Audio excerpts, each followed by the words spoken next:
Hello and welcome back to Film on High Reviews. I'm Alex. This is Dex. And today we're going to be discussing the 2019 film Joker, directed by Todd Phillips, starring Joaquin Phoenix, and of course based on the classic DC Comics villain Joker from the Batman series.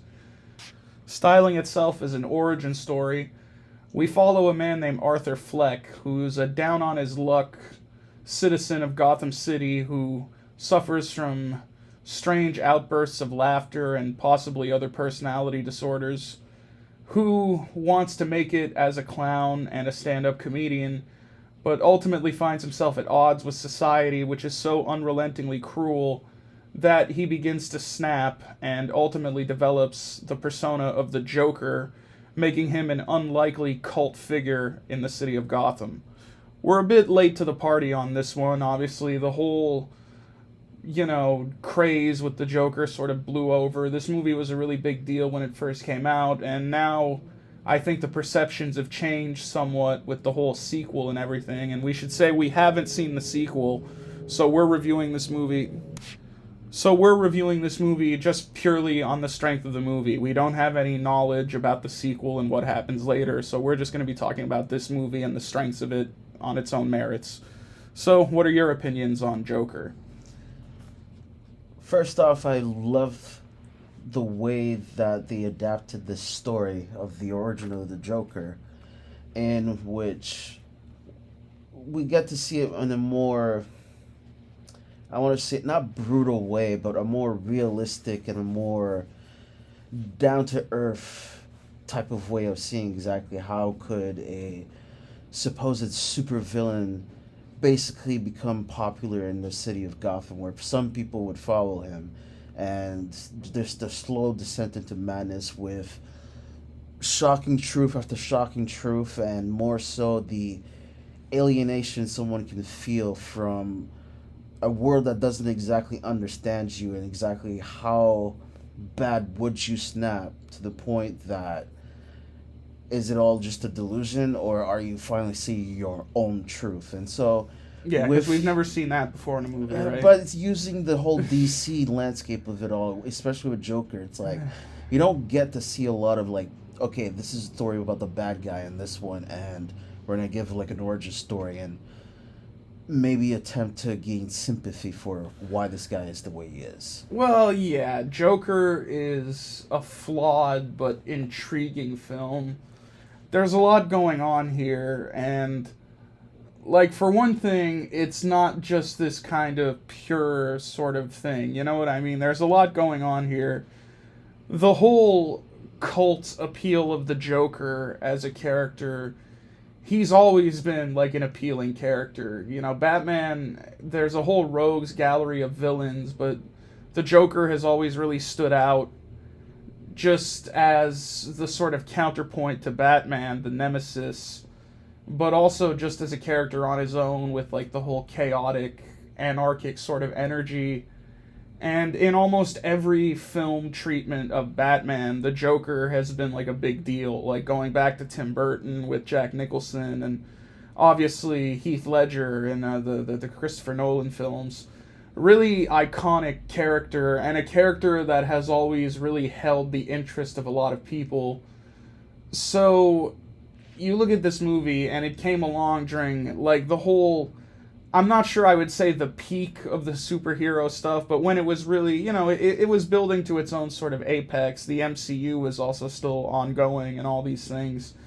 So this movie presents itself as the more, I won't say edgy, but I guess mature and serious take on this kind of material. And they downplay the supervillain thing. Instead, yeah, it's more of this really sort of almost ground level origin story. And yeah, the making the character more sympathetic, that's where the movie sort of falls into certain pitfalls, I think, because as a lot of people have commented, the movie obviously it resembles other films that have come before, most notably Taxi Driver and The King of Comedy, these movies that Scorsese made, and I think Scorsese was even attached to this project at certain points, and we also have Robert De Niro in the film playing Murray Franklin, who in some ways is kind of similar to the character he played in The King of Comedy, Rupert Pupkin, a guy who also had ambitions to become like a TV guy and like a comedian on TV on a talk show.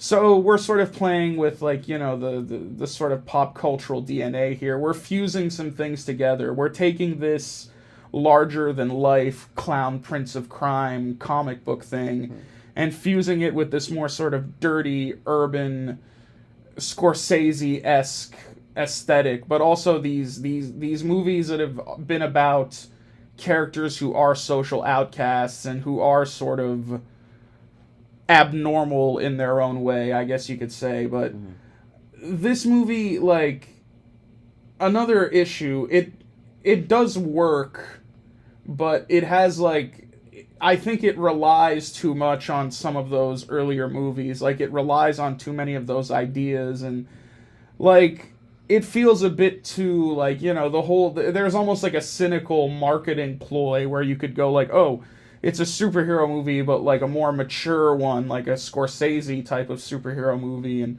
it's especially funny given, Scorsese made comments saying that superhero movies or comic book movies are not real movies. Like, so there's that element, and then there's the whole Joaquin Phoenix thing. Like, Phoenix's performance in the movie is pretty remarkable, and obviously he won the Oscar for it, and he was pretty highly acclaimed. And it is a good performance and everything, but the movie, it feels like too much like just a character showpiece for him. Like, there's almost a sense of just sort of letting him go wild and being really eccentric. And to be fair, it doesn't fall into straight up parody. Like, even when he sort of pushes it and makes it a little goofy, it blends with this whole sort of tapestry that he's trying to build for this character, where there's like a sadness to him, but a humor, and also like a more scary side, and all of these sort of things, and making him more of a relatable, tragic character where he is kind of a victim. Like, society is very unkind to him. Like, he's just trying to make it in life, and people brutalize him and treat him like crap and look down on him. Mm-hmm. So it all sort of works. It's like a good launching pad for this kind of story where we're taking a character who has historically been known as this more over-the-top, really chaotic, violent sort of villain antagonist, and we're humanizing him and, showing this more relatable journey, like how this guy goes from just being kind of a sad misfit to like a genuinely violent and threatening figure. So that's all interesting, and it does work, but there are moments where I feel like it's a bit overwrought, and like there are plot conveniences occasionally, and the movie doesn't allow itself to play, it doesn't like allow things to play out as organically as I would have liked, where we are really conditioned to sympathize with Arthur. Like, when you look at movies like again, Taxi Driver or King of Comedy, those movies, we have characters that they're they're misfits and they're oddballs and they're sort of social outcasts. But those movies don't push you to sympathize with like Travis Bickle or Rupert Pupkin as much. They just kind of let it play out. They're just kind of weird guys. Occasionally they're off-putting and kind of weird or creepy.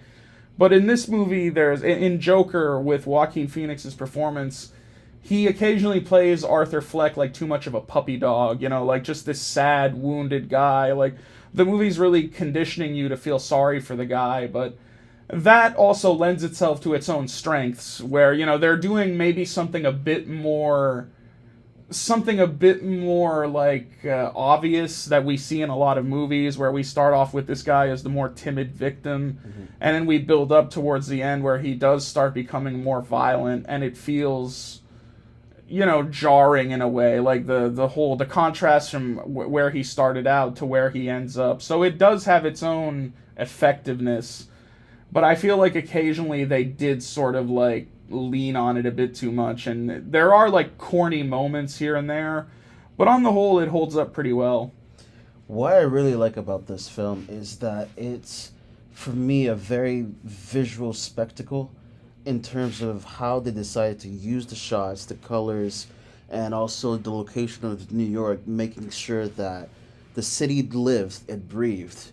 You know, if you first see New York, it's just a normal type of city, but as you go along throughout the film, you get to see how the city is getting darker and grimier by the second, all because of like one incident that basically pushed Arthur to the point of no return, and then basically showing that, you know, it takes one bad day, which is directly from the comics, just interpreted in a very, again, like we said, more grounded basis. Well, yeah, but again, it doesn't have that same impact. Like, it is meant to be Gotham City, but it is very New York. Like, they are trying to evoke that kind of 70s, 80s New York griminess and stuff like that. And yeah, the whole, like, the idea, because the whole idea of the Joker as, like, a guy who was pushed over the edge into madness, and, like, he's had a lot of origin stories, too, like, in the comics. Like, you know, he's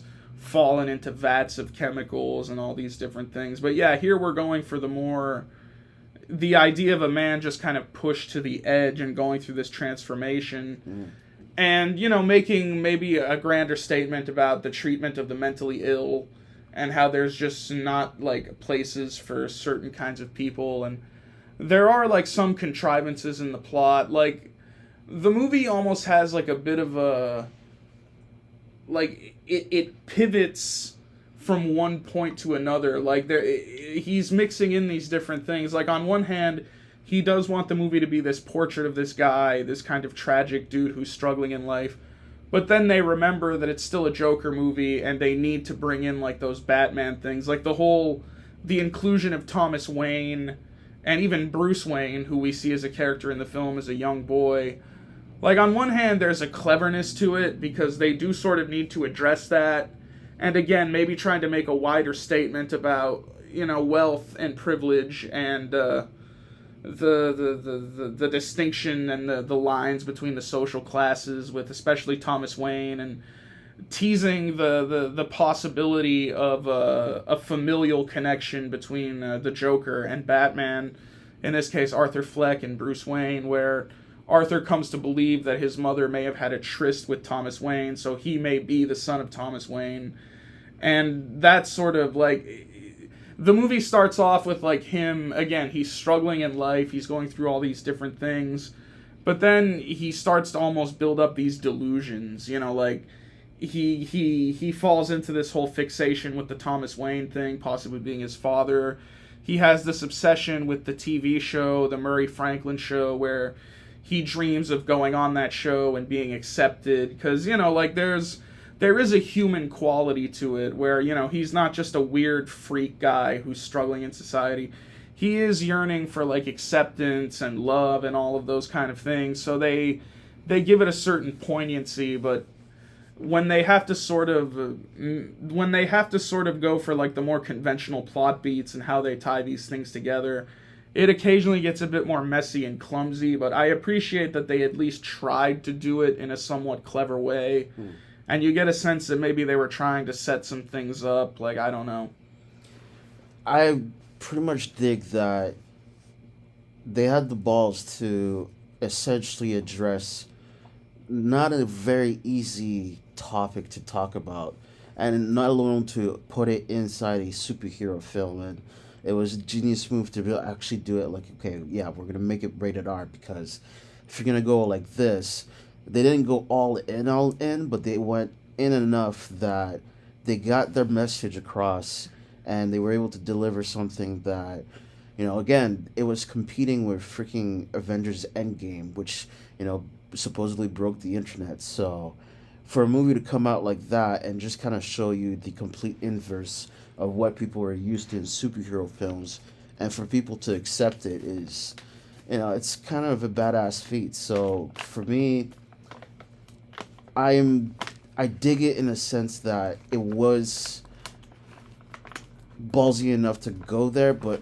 not enough that, okay, this didn't go as far as they could have. Exactly. Yeah.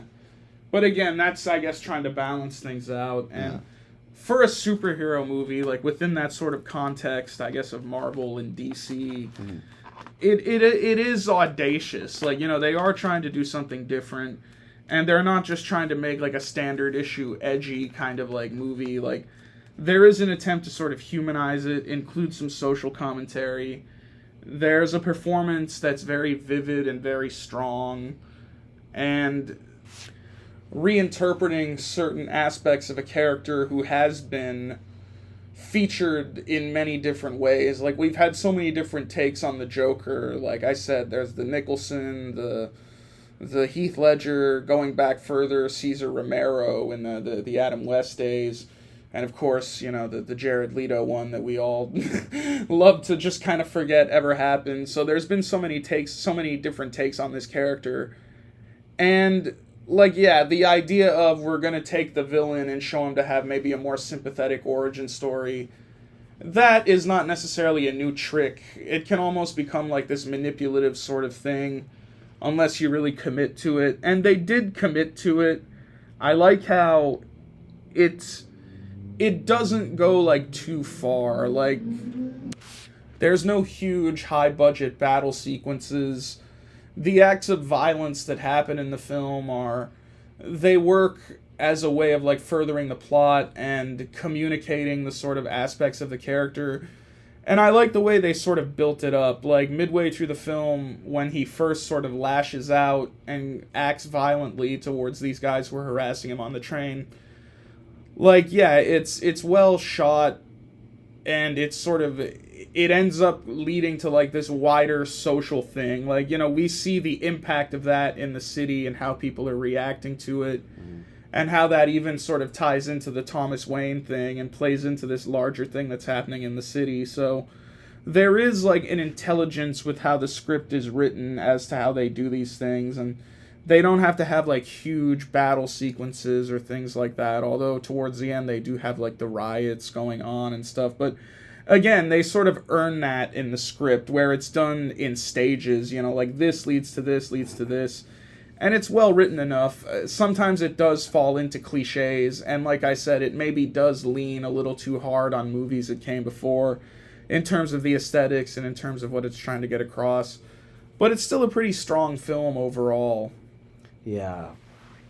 Again, as we both inadvertently and advertently grew up with the mythos of Batman and Joker and all the Rogues Gallery and all that type of goodness, and just to get to see a more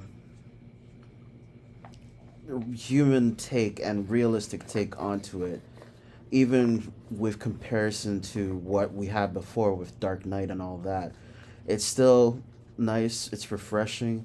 There are some things that I wish that they had changed here and there, but for a movie that's 2 hours with pretty good pacing, where you don't feel like it's dragging on too long, I'd give it a 4 out of 5 for me. Yeah, I'd give it a 3.5 out of 5.